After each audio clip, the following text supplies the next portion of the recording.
ಫಾಜಿಲ್ ಹತ್ಯೆ ಸಂಬಂಧ ಆರೋಪಿಗಳು ಪೊಲೀಸ್ ಕಸ್ಟಡಿಯಲ್ಲಿರುವಂತಹ ಸಂದರ್ಭದಲ್ಲಿ ಯಾವುದೇ ಆರೋಪಿಗೆ ವಿಶೇಷ ಆತಿಥ್ಯ ನಾವು ಮಾಡಿಲ್ಲ. ಠಾಣೆಯಲ್ಲಿ ಯಾವ ರೀತಿ ಅವರನ್ನ ನಡೆಸಿಕೊಳ್ಳಬೇಕೋ ಹಾಗೆ ಪೊಲೀಸರು ನಡೆಸಿಕೊಂಡಿದ್ದಾರೆ ಎನ್ನುವುದು ನಾನು ದೃಢಪಡಿಸಿದ್ದೇನೆ. ಅದೇ ಸುರತ್ಕಲ್ ಪೊಲೀಸ್ ಸ್ಟೇಷನ್ನಲ್ಲಿ ರಾಜಾರೋಷವಾಗಿ ಓಡಾಡಿಕೊಂಡಿದ್ದಾರೆ ಎನ್ನುವುದು ಸುಳ್ಳು ಸುದ್ದಿ ಎಂದು ಮಂಗಳೂರು ನಗರ ಪೊಲೀಸ್ ಕಮಿಷನರ್ ಶಶಿಕುಮಾರ್ ಹೇಳಿದ್ದಾರೆ. ಮಾಧ್ಯಮಗಳಿಗೆ ಹೇಳಿಕೆ ನೀಡಿದ ಅವರು ಪೊಲೀಸ್ ಕಸ್ಟಡಿಯಲ್ಲಿರುವಂತಹ ವ್ಯಕ್ತಿಯನ್ನ ಯಾವ ರೀತಿ ನಡೆಸಿಕೊಳ್ಳಬೇಕು ಎಂಬ ಬಗ್ಗೆ ನಮಗೆ ಗೈಡ್ಲೈನ್ಸ್ ಇದೆ, ಅದನ್ನು ನಾವು ಪಾಲಿಸ್ತೇವೆ.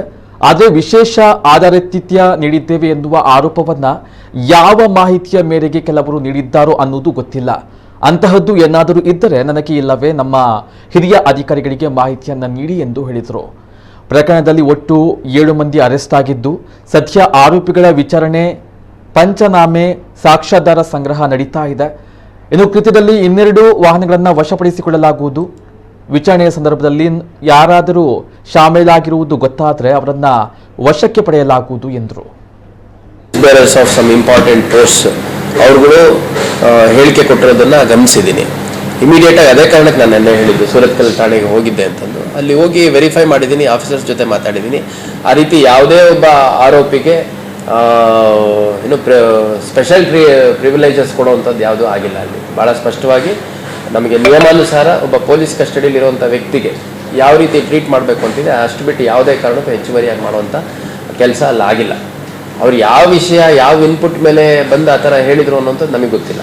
ನಮ್ಮ ಅಧಿಕಾರಿ ಸಿಬ್ಬಂದಿಗಳು ಅಲ್ಲೇ ಹೋಗ್ತಾರೆ. ಇವಾಗ ನಾನು ನಿನ್ನೆ ಬೆಳಗ್ಗೆ ಅವರು ಯಾರಿದ್ದಾರೆ ಫಾಜಿಲ್ ಅವ್ರ ಮನೆ ಹತ್ರ ಹೋಗಿದೆ. ಅವ್ರ ಮನೇಲಿ ಯಾರು ಗಂಡು ಮಕ್ಳು ಇರಲಿಲ್ಲ, ಬರೀ ಹೆಣ್ಮಕ್ಳಿದ್ರು ಅಂತ ನಾವು ಮಾತಾಡಿದ್ರೆ ಮತ್ತೆ ವಾಪಸ್. ಸೊ ಅಲ್ಲಿ ಇನ್ಸ್ಪೆಕ್ಟರ್ ಇದ್ದಾರೆ, ACP ಇದ್ದಾರೆ, ನನ್ನ ನಂಬರ್ ಕೊಟ್ಟಿದ್ದೀನಿ. ಅವ್ರು ಫಾಜಿಲ್ ತಂದೆ ಅವ್ರಿಗೆ ಮೋಸ್ಟ್ಲಿ ಮಾತನಾಡಲಿಕ್ಕೆ ಕಷ್ಟ ಆಗ್ಬೋದು. ಅವರು ಫ್ಯಾಮಿಲಿ ಮೆಂಬರ್ಸ್ ತುಂಬ ಜನದ ಹತ್ರ ನನ್ನ ನಂಬರ್ ಇದೆ. ಆ ಥರದ್ದು ಏನಾದಿದ್ರೆ ಇಮಿಡಿಯೇಟಾಗಿ ನಮಗೆ ಹೇಳಿದರೆ ನಾವು ವೆರಿಫೈ ಮಾಡ್ತೀವಿ. ಈಗ ಸುಮ್ಮನೆ ಇವ್ರಿಗೆ ಏನೋ ರಾಜಾರೋಷವಾಗಿ ಓಡಾಡ್ಕೊಂಡಿದ್ದಾರೆ, ಸೊ ಅದೆಲ್ಲ ಅನ್ವೆರಿಫೈಡ್ ಇನ್ಫಾರ್ಮೇಷನ್ನ as in the form of statement ಕೊಡುವಂಥದ್ದು ತಪ್ಪಾಗುತ್ತೆ. ಆ ಥರದ್ದು ಏನಾದರೂ ಇದ್ದರೆ ನಮ್ಮ ಗಮನಕ್ಕೆ ತೊಗೊಂಬನ್ನಿ.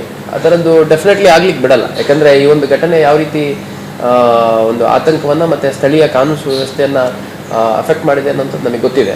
ಮತ್ತು ಅಲ್ಲಿ ನಮ್ಮ ಅಧಿಕಾರಿಗಳು ಯಾರಿದ್ದಾರೆ, ಇನ್ಸ್ಪೆಕ್ಟರ್ ಇರ್ಬೋದು, ACP ಅವರು ಇರ್ಬೋದು, ಭಾಳ ರೆಸ್ಪಾನ್ಸಿಬಲಾಗಿ ಬಿಹೇವ್ ಮಾಡಿದ್ದಾರೆ. ಒಬ್ಬ ಪೊಲೀಸ್ ಕಸ್ಟಡಿಯಲ್ಲಿರುವಂಥ ವ್ಯಕ್ತಿನ ಯಾವ ರೀತಿ ಟ್ರೀಟ್ ಮಾಡಬೇಕು ಅಂತ ನಮಗೆ ಗೈಡ್ಲೈನ್ಸ್ ಇದೆ. ಅದನ್ನು ಮೀರಿ ಯಾವುದೇ ಒಂದು ಕೆಲಸ ಆಗಿಲ್ಲ. 7 ಜನ ಆರೋಪಿಗಳನ್ನು ಪೊಲೀಸ್ ಕಸ್ಟಡಿಗೆ ತೊಗೊಂಡಿದ್ವಿ, ವಿಚಾರಣೆಯನ್ನು ಮಾಡ್ತಾ ಇದ್ದೀವಿ. ಈಗ ಫರ್ದರ್ ಹತ್ಯೆ ಅಂತಂದರೆ ಅದರಲ್ಲಿ ಏನೇನಾಗಿದೆ ಅನ್ನೋಂಥದ್ದೆಲ್ಲ ವೆರಿಫೈ ಮಾಡಿಕೊಂಡಾಗ ಯಾರ್ದಾದ್ರೂ ಬೇರೆ ಹೆಚ್ಚುವರಿಯಾಗಿ ಪಾಲುಗಾರಿಕೆ ಇದೆ ಅಂತಂದಾಗ ಅದನ್ನು ಅರೆಸ್ಟ್ ಮಾಡೋವಂಥದ್ದು, ಅವ್ರನ್ನ ವಶಕ್ಕೆ ತೊಗೊಳ್ಳೋವಂಥದ್ದು ಆಗುತ್ತೆ.